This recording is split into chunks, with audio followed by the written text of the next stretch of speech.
ناظرین کرام، ایک وظیفہ کافی مرتبہ پوچھا گیا ہے کہ چھوٹے بچے مٹی کھاتے ہیں، اس کے علاوہ بڑے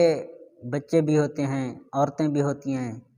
مرد بھی ہوتے ہیں جن کو عادت ہوتی ہے مٹی کھانے کی۔ تو کوئی ایسا وظیفہ بتایا جائے کہ جس سے وہ وظیفہ پڑھیں یا عمل کریں،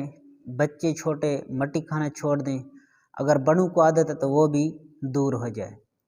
تو آئیے میں آپ کو ایک وظیفہ بتانے جا رہا ہوں، اگر یہ عمل کر لیں، یہ وظیفہ پڑھ لیں،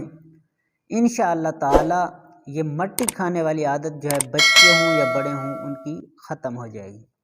اگر آپ ہمارے چینل پر نئے ہیں تو آپ ہمارے اس چینل کو سبسکرائب بھی کیجئے اور بیل کا بٹن بھی دبائیے اور ساتھ ساتھ شیئر بھی کیجئے تاکہ زیادہ سے زیادہ مسلمان بھائیوں تک یہ وظیفہ پہنچ سکے اور ان کو بھی اس کا فائدہ ہو سکے۔ تو آئیے وظیفہ سنتے ہیں کہ جو بچے مٹی کھاتے ہوں یا بڑے ہوں ان کو مٹی کھانے کی عادت ہو، تو بچوں کے لیے یہ ہے کہ بسم اللہ الرحمن الرحیم، فاردم مروج، فاردم مروج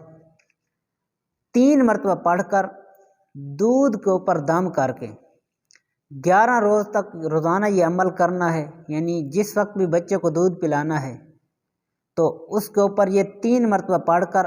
پہلے بھی درود شریف پڑھنا ہے، آخر کے اوپر بھی درود شریف پڑھنا ہے، پڑھ کر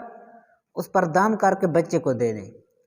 انشاءاللہ 11 دن کے اندر، آپ نے 11 دن یہ عمل کرنا ہے، 11 دن کے اندر اندر وہ بچہ مٹی کھانا چھوڑ دے گا۔ لفظ کیا پڑھنا ہے؟ بسم اللہ الرحمن الرحیم، فاردم مروج۔ اس کو 3 مرتبہ پڑھ کر پانی کے اوپر، عورتیں ہیں تو ان کو دم کر کے دیں، مرد ہیں تو ان کو دیں، بڑے ہیں جو بھی ہیں، اگر بڑا ہے تو اس کو پانی کے اوپر دم کر کے دینا ہے، 11 دن تک وہ پیے گا، روزانہ دم کرنا ہے، روزانہ پینا ہے۔ اگر چھوٹے بچے ہیں تو ان کو دودھ کے اوپر دم کر کے دیں، جب بھی دودھ پلائیں تو اس کے اوپر دم کر کے ان کو یہ پلائیں، انشاءاللہ تعالی ان کی یہ مٹی کھانے کی عادت ختم ہو جائے گی۔ اللہ تعالی ہم سب کو اپنی حفظ و امان میں رکھے اور تمام قسم کی مشکلات سے ہم کو دور فرمائے۔